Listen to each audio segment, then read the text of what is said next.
Autumn presents The Uninhabitable Earth, written by David Wallace Wells. 1. Doomsday, peering beyond scientific reticence. It is, I promise, worse than you think. If your anxiety about global warming is dominated by fears of sea level rise, you are barely scratching the surface of what terrors are possible, even within the lifetime of a teenager today.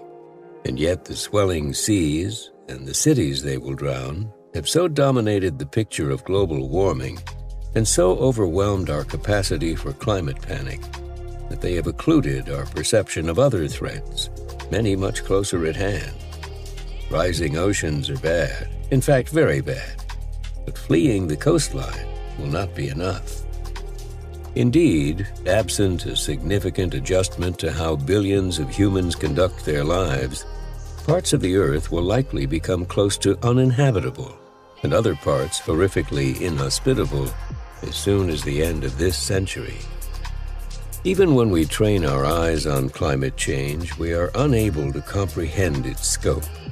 This past winter, a string of days 60 and 70 degrees warmer than normal baked the North Pole, melting the permafrost that encased Norway's Svalbard seed vault, a global food bank nicknamed Doomsday, designed to ensure that our agriculture survives any catastrophe, and which appeared to have been flooded by climate change less than 10 years after being built.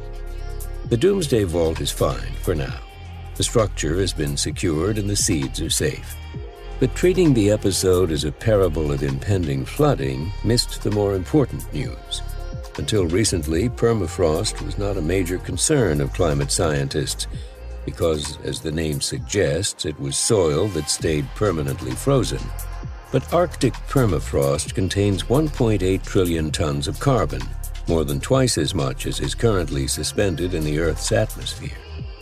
When it thaws and is released, that carbon may evaporate as methane, which is 34 times as powerful a greenhouse gas warming blanket as carbon dioxide when judged on the timescale of a century. When judged on the timescale of 2 decades, it is 86 times as powerful. In other words, we have, trapped in Arctic permafrost, twice as much carbon as is currently wrecking the atmosphere of the planet, all of it scheduled to be released at a date that keeps getting moved up, partially in the form of a gas that multiplies its warming power 86 times over. Maybe you know that already. There are alarming stories in the news every day, like those last month that seemed to suggest satellite data showed the globe warming since 1988 more than twice as fast as scientists had thought. In fact, the underlying story was considerably less alarming than the headlines. Or the news from Antarctica this past May, when a crack in an ice shelf grew 11 miles in 6 days, then kept going. The break now has just 3 miles to go. By the time you hear this, it may already have met the open water, where it will drop into the sea one of the biggest icebergs ever, a process known poetically as calving. But no matter how well informed you are surely not alarmed enough. Over the past decades, our culture has gone apocalyptic with zombie movies and Mad Max dystopias, perhaps the collective result of displaced climate anxiety. And yet when it comes to contemplating real-world warming dangers, we suffer from an incredible failure of imagination. The reasons for that are many. The timid language of scientific probabilities, which the climatologist James Hansen once called scientific reticence, in a paper chastising scientists for editing their own observations so conscientiously that they failed to communicate how dire the threat really was. The fact that the country is dominated by a group of technocrats who believe any problem can be solved, and an opposing culture that doesn't even see warming as a problem worth addressing. The way that climate denialism has made scientists even more cautious in offering speculative warnings. The simple speed of change, and also its slowness, such that we are only seeing effects now of warming from decades past. Our uncertainty about uncertainty, which the climate writer Naomi Oreskes in particular has suggested stops us from preparing, as though anything worse than a median outcome were even possible, the way we assume climate change will hit hardest elsewhere, not everywhere, the smallness, 2 degrees, and largeness, 1.8 trillion tons, and abstractness, 400 parts per million, of the numbers. The discomfort of considering a problem that is very difficult, if not impossible to solve, the altogether incomprehensible scale of that problem, which amounts to the prospect of our own annihilation, simple fear. But aversion arising from fear is a form of denial too. In between scientific reticence and science fiction is science itself. This article is the result of dozens of interviews and exchanges with climatologists and researchers in related fields, and reflects hundreds of scientific papers on the subject of climate change. What follows is not a series of predictions of what will happen. That will be determined in large part by the much less certain science of human response. Instead, it is a portrait of our best understanding of where the planet is heading, absent aggressive action. It is unlikely that all of these warming scenarios will be fully realized, largely because the devastation along the way will shake our complacency. But those scenarios, and not the present climate, are the baseline. In fact, they are our schedule. The present tense of climate change, the destruction we've already baked into our future, is horrifying enough. Most people talk as if Miami and Bangladesh still have a chance of surviving. Most of the scientists I spoke with assume we'll lose them within the century, even if we stop burning fossil fuel in the next decade. 2 degrees of warming used to be considered the threshold of catastrophe. Tens of millions of climate refugees unleashed upon an unprepared world. Now, 2 degrees is our goal per the Paris Climate Accords, and experts give us only slim odds of hitting it. The UN Intergovernmental Panel on Climate Change issues serial reports, often called the gold standard of climate research. The most recent one projects us to hit 4 degrees of warming by the beginning of the next century, should we stay the present course. But that's just a median projection. The upper end of the probability curve runs as high as 8 degrees, and the authors still haven't figured out how to deal with that permafrost melt. The IPCC reports also don't fully account for the albedo effect. Less ice means less reflected and more absorbed sunlight, hence more warming. More cloud cover, which traps heat, or the dieback of forests and other flora, which extract carbon from the atmosphere. Each of these promises to accelerate warming, and the history of the planet shows that temperature can shift as much as 5 degrees Celsius within 13 years. The last time the planet was even 4 degrees warmer, Peter Brannan points out in The Ends of the World, his new history of the planet's major extinction events, the oceans were hundreds of feet higher. The Earth has experienced 5 mass extinctions before the one we are living through now. Each so complete a slate-wiping of the evolutionary record, it functioned as a resetting of the planetary clock. And many climate scientists will tell you they are the best analog for the ecological future we are diving headlong into. Unless you are a teenager, you probably read in your high school textbooks that these extinctions were the result of asteroids. In fact, all but the one that killed the dinosaurs were caused by climate change produced by greenhouse gas. The most notorious was 252 million years ago. It began when carbon warmed the planet by 5 degrees, accelerated when that warming triggered the release of methane in the Arctic, and ended with 97% of all life on Earth dead. We are currently adding carbon to the atmosphere at a considerably faster rate, by most estimates, at least 10 times faster. The rate is accelerating. This is what Stephen Hawking had in mind when he said this spring that the species needs to colonize other planets in the next century to survive, and what drove Elon Musk last month to unveil his plans to build a Mars habitat in 40 to 100 years. These are non-specialists, of course, and probably as inclined to irrational panic as you or I. But the many sober-minded scientists I interviewed over the past several months The most credentialed and tenured in the field, few of them inclined to alarmism, and many advisors to the IPCC, who nevertheless criticize its conservatism, have quietly reached an apocalyptic conclusion too. No plausible program of emissions reductions alone can prevent climate disaster. Over the past few decades, the term Anthropocene has climbed out of academic discourse and into the popular imagination, a name given to the geologic era we live in now, and a way to signal that it is a new era, defined on the wall chart of deep history by human intervention. One problem with the term is that it implies a conquest of nature, and even echoes the biblical dominion.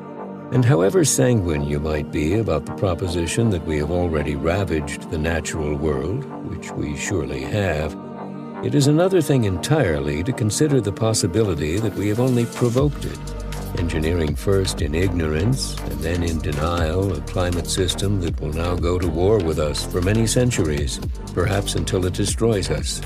That is what Wallace Smith Broker, the avuncular oceanographer who coined the term global warming, means when he calls the planet an angry beast. He could also go with war machine. Each day we arm it more. 2. Heat death, the Bahraining of New York. Humans, like all mammals, are heat engines. Surviving means having to continually cool off, like panting dogs. For that, the temperature needs to be low enough for the air to act as a kind of refrigerant, drawing heat off the skin so the engine can keep pumping. At 7 degrees of warming, that would become impossible for large portions of the planet's equatorial band, and especially the tropics, where humidity adds to the problem. In the jungles of Costa Rica, for instance, where humidity routinely tops 90%, simply moving around outside when it's over 105 degrees Fahrenheit would be lethal, and the effect would be fast. Within a few hours, a human body would be cooked to death from both inside and out. Climate change skeptics point out that the planet has warmed and cooled many times before, but the climate window that has allowed for human life is very narrow, even by the standards of planetary history. At 11 or 12 degrees of warming, more than half the world's population, as distributed today, would die of direct heat. Things almost certainly won't get that hot this century, though models of unabated emissions do bring us that far eventually. This century, and especially in the tropics, the pain points will pinch much more quickly even than an increase of 7 degrees. The key factor is something called wet bulb temperature, which is a term of measurement as home laboratory kit as it sounds. The heat registered on a thermometer wrapped in a damp sock as it's swung around in the air. Since the moisture evaporates from a sock more quickly in dry air, this single number reflects both heat and humidity. At present, most regions reach a wet bulb maximum of 26 or 27 degrees Celsius. The true red line for habitability is 35 degrees. What is called heat stress comes much sooner. Actually, we're about there already. Since 1980, the planet has experienced a 50-fold increase in the number of places experiencing dangerous or extreme heat. A bigger increase is to come. The 5 warmest summers in Europe since 1500 have all occurred since 2002. And soon, the IPCC warns, simply being outdoors that time of year will be unhealthy for much of the globe. Even if we meet the Paris goals of 2 degrees warming, cities like Karachi and Kolkata will become close to uninhabitable, annually encountering deadly heat waves like those that crippled them in 2015. At 4 degrees, the deadly European heat wave of 2003, which killed as many as 2,000 people a day, will be a normal summer. At 6, according to an assessment focused only on effects within the U.S. from the National Oceanic and Atmospheric Administration, summer labor of any kind would become impossible in the lower Mississippi Valley, and everybody in the country east of the Rockies would be under more heat stress than anyone, anywhere in the world today.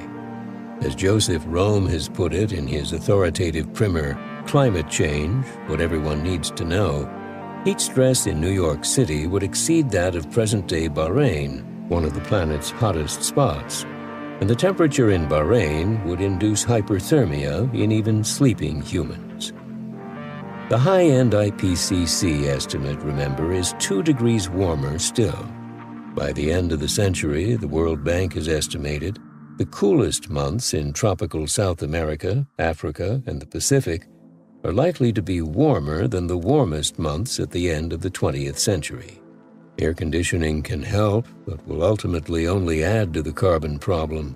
Plus, the climate-controlled malls of the Arab Emirates aside, it is not remotely plausible to wholesale air condition all the hottest parts of the world, many of them also the poorest. And indeed, the crisis will be most dramatic across the Middle East and Persian Gulf, where in 2015 the heat index registered temperatures as high as 163 degrees Fahrenheit. As soon as several decades from now, the Hajj will become physically impossible for the 2 million Muslims who make the pilgrimage each year. It is not just the Hajj, and it is not just Mecca. Heat is already killing us. In the sugarcane region of El Salvador, as much as 1/5 of the population has chronic kidney disease, including over a quarter of the men, the presumed result of dehydration from working the fields they were able to comfortably harvest as recently as 2 decades ago. With dialysis, which is expensive, those with kidney failure can expect to live 5 years. Without it, life expectancy is in the weeks. Of course, heat stress promises to pummel us in places other than our kidneys, too. As I type that sentence in the California desert in mid-June, it is 121 degrees outside my door. It is not a record high. 3. The end of food. Praying for cornfields in the tundra. Climates differ and plants vary, but the basic rule for staple cereal crops grown at optimal temperature is that for every degree of warming, yields decline by 10%. Some estimates run as high as 15 or even 17%, which means that if the planet is 5 degrees warmer at the end of the century, we may have as many as 50% more people to feed and 50% less grain to give them. And proteins are worse. It takes 16 calories of grain to produce just a single calorie of hamburger meat, butchered from a cow that spent its life polluting the climate with methane farts. Pollyanna-ish plant physiologists will point out that the cereal crop math applies only to those regions already at peak growing temperature. And they are right. Theoretically, a warmer climate will make it easier to grow corn in Greenland.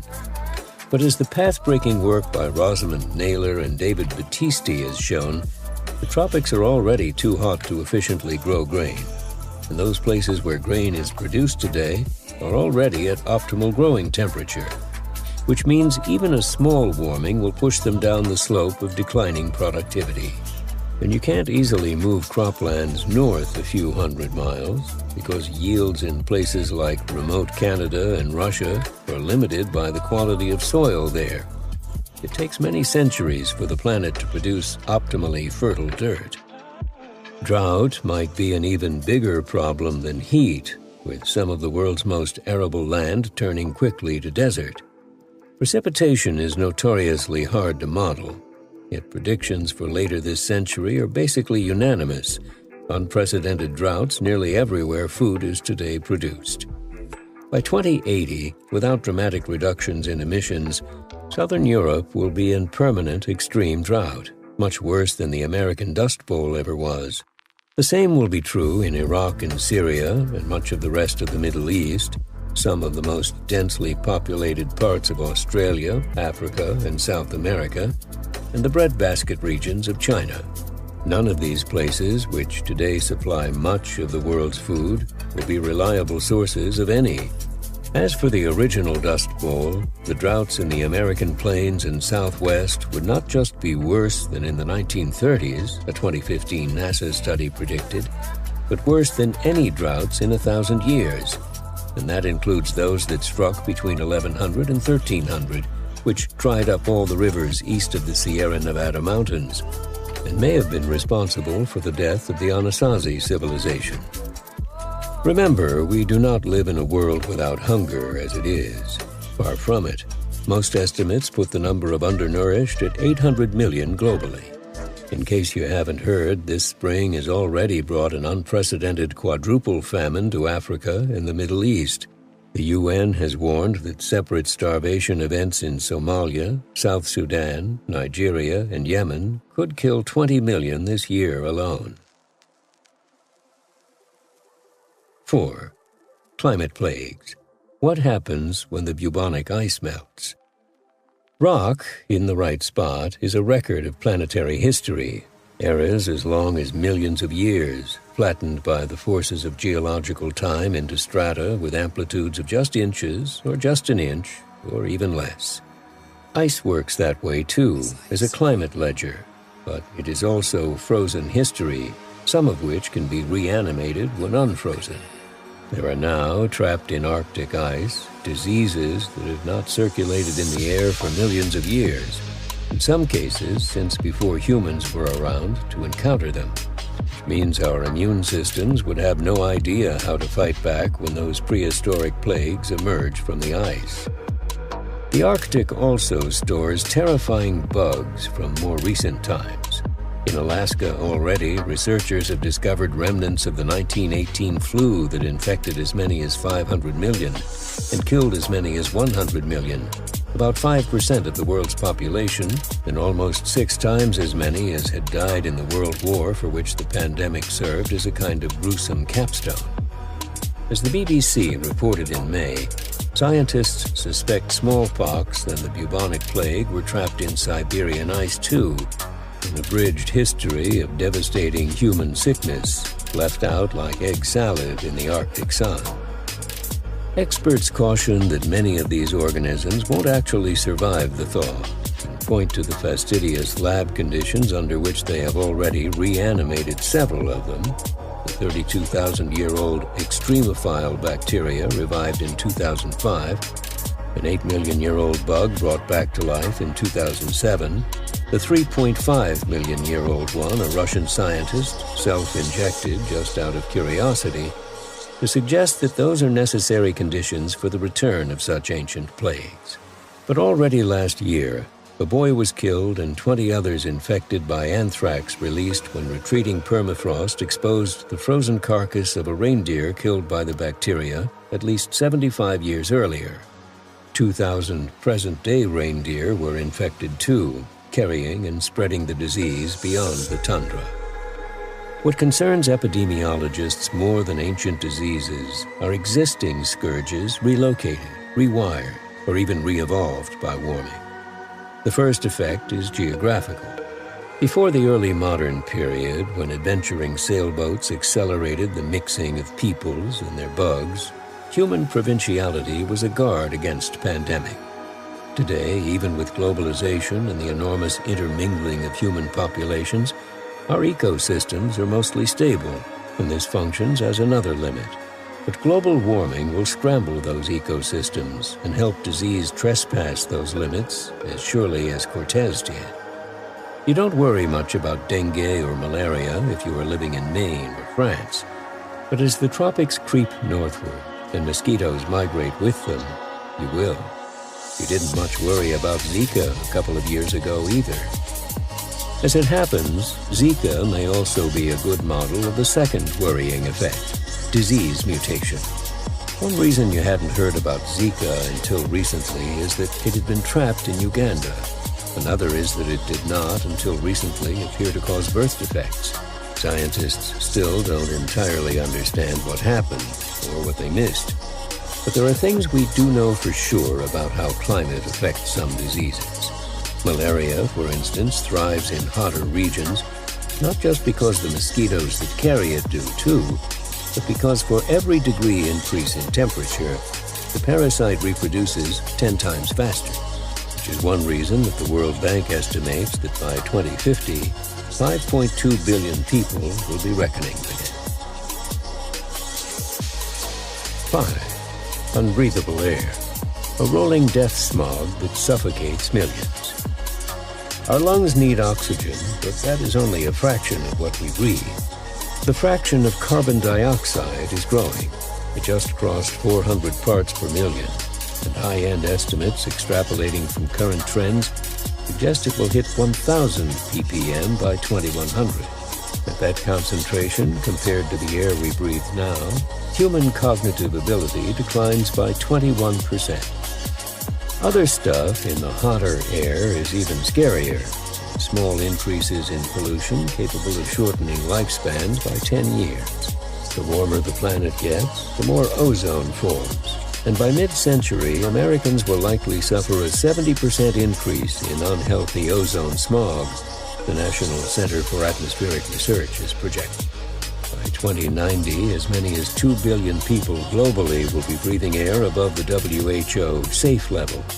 One paper last month showed that, among other effects, a pregnant mother's exposure to ozone raises the child's risk of autism as much as tenfold, combined with other environmental factors, which does make you think again about the autism epidemic in West Hollywood.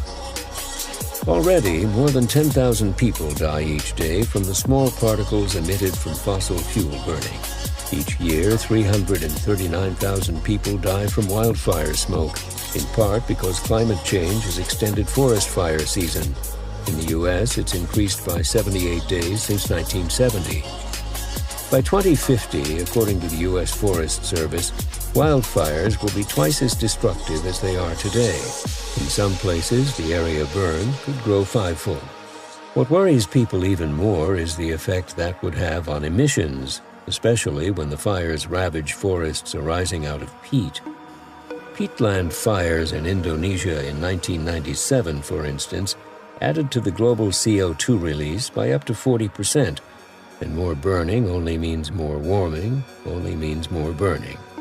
There is also the terrifying possibility that rainforests like the Amazon, which in 2010 suffered its second 100-year drought in the space of 5 years, could dry out enough to become vulnerable to these kinds of devastating rolling forest fires, which would not only expel enormous amounts of carbon into the atmosphere, but also shrink the size of the forest. That is especially bad because the Amazon alone provides 20% of our oxygen. Then there are the more familiar forms of pollution. In 2013, melting Arctic ice remodeled Asian weather patterns, depriving industrial China of the natural ventilation systems it had come to depend on, which blanketed much of the country's north in an unbreathable smog. Literally unbreathable. A metric called the Air Quality Index categorizes the risks and tops out at the 301 to 500 range, warning of serious aggravation of heart or lung disease and premature mortality in persons with cardiopulmonary disease and the elderly, and for all others, serious risk of respiratory effects. At that level, everyone should avoid all outdoor exertion. The Chinese airpocalypse of 2013 peaked at what would have been an air quality index of over 800. That year, smog was responsible for a third of all deaths in the country. 6. Perpetual war, the violence baked into heat. Climatologists are very careful when talking about Syria. They want you to know that while climate change did produce a drought that contributed to civil war, it is not exactly fair to say that the conflict is the result of warming. Next door, for instance, Lebanon suffered the same crop failures. But researchers like Marshall Burke and Solomon Shiong have managed to quantify some of the non-obvious relationships between temperature and violence.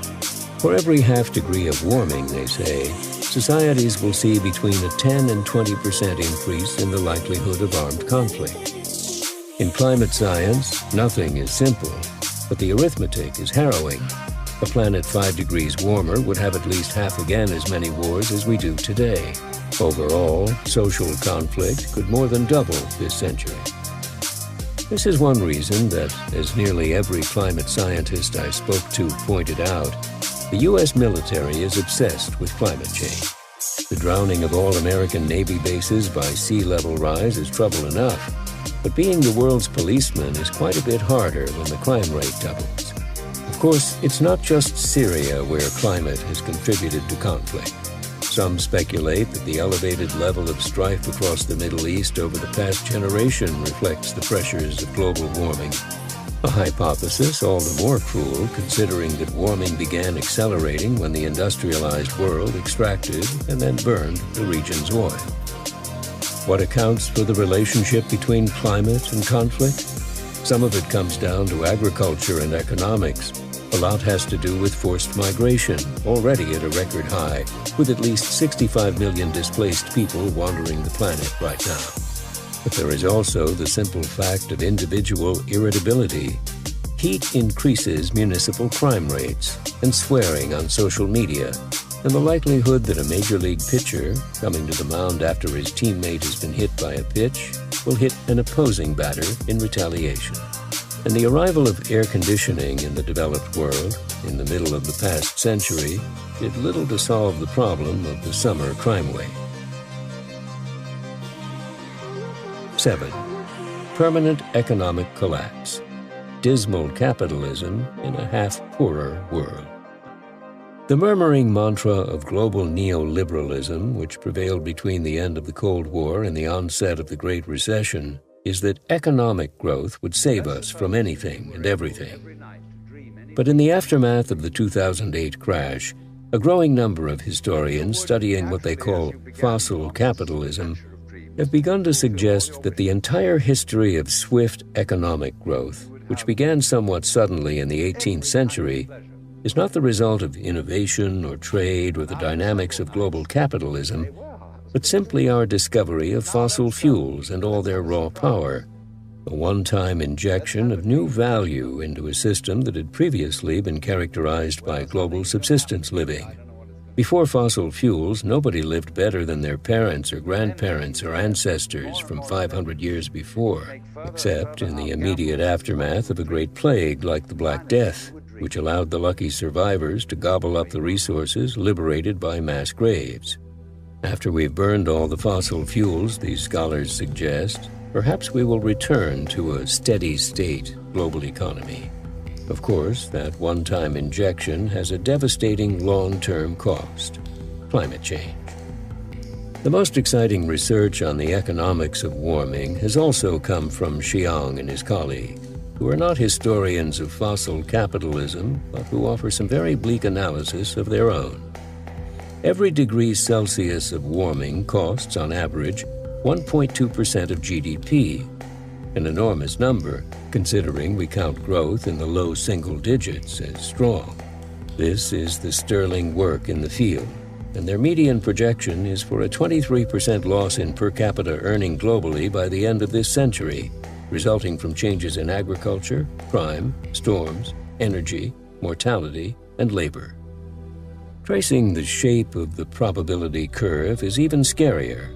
There is a 12% chance that climate change will reduce global output by more than 50% by 2100, they say, and a 51% chance that it lowers per capita GDP by 20% or more by then, unless emissions decline. By comparison, the Great Recession lowered global GDP by about 6% in a one-time shock. Xiang and his colleagues estimate a 1 in 8 chance of an ongoing and irreversible effect by the end of the century that is 8 times worse. The scale of that economic devastation is hard to comprehend, but you can start by imagining what the world would look like today with an economy half as big, which would produce only half as much value, generating only half as much to offer the workers of the world. It makes the grounding of flights out of heat-stricken Phoenix last month seem like pathetically small economic potatoes. And among other things, it makes the idea of postponing government action on reducing emissions and relying solely on growth and technology to solve the problem an absurd business calculation. Every round-trip ticket on flights from New York to London, keep in mind, costs the Arctic 3 more square meters of ice. 8. Poisoned oceans. Sulfide burps off the skeleton coast. That the sea will become a killer is a given. Barring a radical reduction of emissions, we will see at least 4 feet of sea level rise and possibly 10 by the end of the century. A third of the world's major cities are on the coast, not to mention its power plants, ports, navy bases, farmlands, fisheries, river deltas, marshlands, and rice paddy empires. And even those above 10 feet will flood much more easily and much more regularly if the water gets that high. At least 600 million people live within 10 meters of sea level today. But the drowning of those homelands is just the start. At present, more than a third of the world's carbon is sucked up by the oceans, thank God, or else we'd have that much more warming already. But the result is what's called ocean acidification, which on its own may add a half a degree to warming this century. It is also already burning through the planet's water basins. You may remember these as the place where life arose in the first place. You have probably heard of coral bleaching, that is, coral dying, which is very bad news because reefs support as much as a quarter of all marine life and supply food for 500 million people. Ocean acidification will fry fish populations directly too, though scientists aren't yet sure how to predict the effects on the stuff we haul out of the ocean to eat. They do know that in acid waters, oysters and mussels will struggle to grow their shells, and that when the pH of human blood drops as much as the ocean's pH has over the past generation, it induces seizures, comas, and sudden death. That isn't all that ocean acidification can do. Carbon absorption can initiate a feedback loop in which underoxygenated waters breed different kinds of microbes that turn the water still more anoxic, first in deep ocean dead zones, then gradually up toward the surface. There, the small fish die out, unable to breathe, which means oxygen-eating bacteria thrive, and the feedback loop doubles back. This process, in which dead zones grow like cancers, choking off marine life and wiping out fisheries, is already quite advanced in parts of the Gulf of Mexico and just off Namibia, where hydrogen sulfide is bubbling out of the sea along a 1,000-mile stretch of land known as the Skeleton Coast. The name originally referred to the detritus of the whaling industry, but today it's more apt than ever. Hydrogen sulfide is so toxic that evolution has trained us to recognize the tiniest, safest traces of it, which is why our noses are so exquisitely skilled at registering flatulence. Hydrogen sulfide is also the thing that finally did us in that time 97% of all life on Earth died, once all the feedback loops have been triggered and the circulating jet streams of a warmed ocean ground to a halt. It's the planet's preferred gas for a natural holocaust. Gradually, the ocean's dead zones spread, killing off marine species that had dominated the oceans for hundreds of millions of years. And the gas the inert waters gave off into the atmosphere poisoned everything on land. Plants, too. It was millions of years before the oceans recovered. 9. The Great Filter. Our present eeriness cannot last. So why can't we see it? In his recent book-length essay, The Great Derangement, the Indian novelist Amitav Ghosh wonders why global warming and natural disaster haven't become major subjects of contemporary fiction, why we don't seem able to imagine climate catastrophe, and why we haven't yet had a spate of novels in the genre he basically imagines into half-existence and names the environmental uncanny. Consider, for example, the stories that congeal around questions like, where were you when the Berlin Wall fell? Or where were you on 9/11, he writes. Will it ever be possible to ask in the same vein, where were you at 400 ppm? Or where were you when the Larsen B ice shelf broke up? His answer? Probably not, because the dilemmas and dramas of climate change are simply incompatible with the kinds of stories we tell ourselves about ourselves, especially in novels, which tend to emphasize the journey of an individual conscience rather than the poisonous miasma of social fate. Surely this blindness will not last. The world we are about to inhabit will not permit it. In a 6-degree warmer world, the Earth's ecosystem will boil with so many natural disasters that we will just start calling them weather. A constant swarm of out-of-control typhoons and tornadoes and floods and droughts. The planet assaulted regularly with climate events that not so long ago destroyed whole civilizations. the strongest hurricanes will come more often, and we'll have to invent new categories with which to describe them. Tornadoes will grow longer and wider and strike much more frequently, and hail rocks will quadruple in size. Humans used to watch the weather to prophesy the future. Going forward, we will see in its wrath the vengeance of the past. Early naturalists talked often about deep time, the perception they had, contemplating the grandeur of this valley or that rock basin, of the profound slowness of nature. What lies in store for us is more like what the Victorian anthropologists identified as dream time or everywhen, the semi-mythical experience described by Aboriginal Australians of encountering in the present moment an out-of-time past, when ancestors, heroes, and demigods crowded an epic stage. You can find it already watching footage of an iceberg collapsing into the sea, the feeling of history happening all at once. It is. Many people perceive climate change as a sort of moral and economic debt accumulated since the beginning of the Industrial Revolution, now come due after several centuries. A helpful perspective in a way, since it is the carbon-burning processes that began in 18th century England that lit the fuse of everything that followed. But more than half of the carbon humanity has exhaled into the atmosphere in its entire history has been emitted in just the past 3 decades. Since the end of World War II, the figure is 85%, which means that in the length of a single generation, global warming has brought us to the brink of planetary catastrophe, and that the story of the industrial world's kamikaze mission is also the story of a single lifetime. My father's, for instance. Born in 1938, among his first memories the news of Pearl Harbor and the mythic Air Force of the propaganda films that followed, films that doubled as advertisements for imperial American industrial might. And among his last memories, the coverage of the desperate signing of the Paris Climate Accords on cable news, 10 weeks before he died of lung cancer last July. Or my mother's, born in 1945 to German Jews fleeing the smokestacks through which their relatives were incinerated, now enjoying her 72nd year in an American commodity paradise, a paradise supported by the supply chains of an industrialized, developing world. She has been smoking for 57 of those years, unfiltered.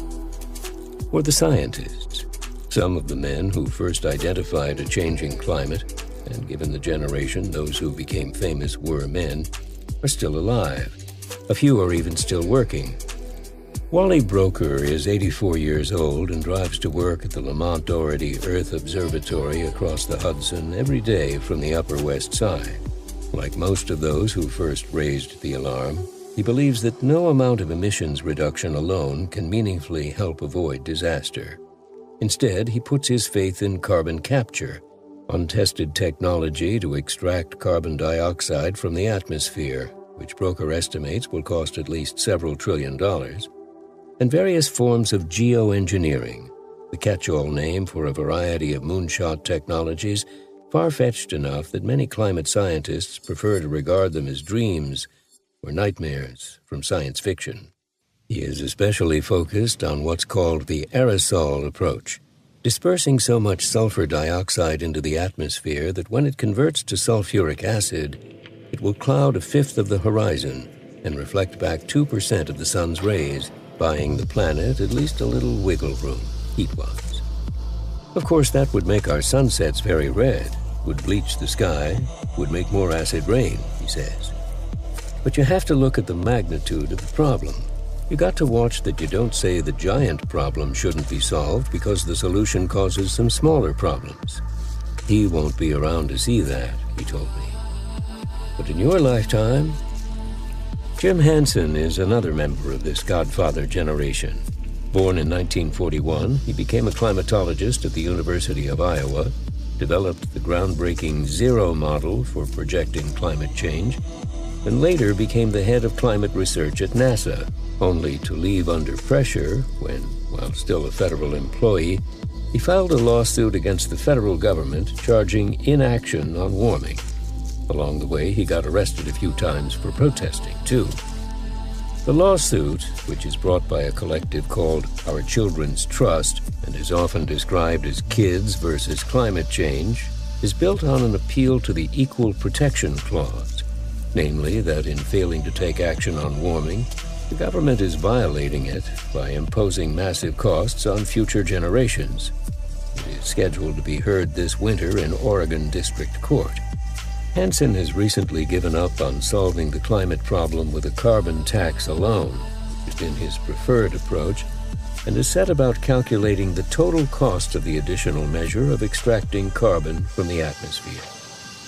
Hynes began his career studying Venus, which was once a very Earth-like planet with plenty of life-supporting water, before runaway climate change rapidly transformed it into an arid and uninhabitable sphere enveloped in an unbreathable gas. He switched to studying our planet by 30, wondering why he should be squinting across the solar system to explore rapid environmental change when he could see it all around him on the planet he was standing on. When we wrote our first paper on this in 1981, he told me, I remember saying to one of my co-authors, "This is going to be very interesting. Sometime during our careers, we're going to see these things beginning to happen." Several of the scientists I spoke with proposed global warming as the solution to Fermi's famous paradox, which asks, if the universe is so big, then why haven't we encountered any other intelligent life in it? The answer, they suggested, is that the natural lifespan of a civilization may be only several thousand years, and the lifespan of an industrial civilization perhaps only several hundred. In a universe that is many billions of years old, with star systems separated as much by time as by space, civilizations might emerge and develop and burn themselves up simply too fast to ever find one another. Peter Ward, a charismatic paleontologist among those responsible for discovering that the planet's mass extinctions were caused by greenhouse gas, calls this the Great Filter. Civilizations rise, but there's an environmental filter that causes them to die off again, disappear fairly quickly, he told me. If you look at planet Earth, the filtering we've had in the past has been in these mass extinctions. The mass extinction we are now living through is only just begun. So much more dying is coming. And yet, improbably, Ward is an optimist. So are Broker and Hansen and many of the other scientists I spoke to. We have not developed much of a religion of meaning around climate change that might comfort us and give us purpose in the face of possible annihilation. But climate scientists have a strange kind of faith. We will find a way to forestall radical warming, they say, because we must. It is not easy to know how much to be reassured by that bleak certainty, and how much to wonder whether it is another form of delusion. For global warming to work as a parable, of course, someone needs to survive to tell the story. The scientists know that to even meet the Paris goals by 2050, carbon emissions from energy and industry, which are still rising, will have to fall by half each decade. Emissions from land use, deforestation, cow farts, etc., will have to zero out. And we will have to have invented technologies to extract, annually, twice as much carbon from the atmosphere as the entire planet's plants now do. Nevertheless, by and large, the scientists have an enormous confidence in the ingenuity of humans, the confidence perhaps bolstered by their appreciation for climate change, which is, after all, a human invention too. They point to the Apollo project, the hole in the ozone we patched in the 1980s, the passing of the fear of mutually assured destruction. Now we've found a way to engineer our own doomsday, and surely we will find a way to engineer our way out of it, one way or another. The planet is not used to being provoked like this, and climate systems designed to give feedback over centuries or millennia prevent us, even those who may be watching closely, from fully imagining the damage done already to the planet. But when we do truly see the world we've made, they say, we will also find a way to make it livable. For them, the alternative is simply unimaginable.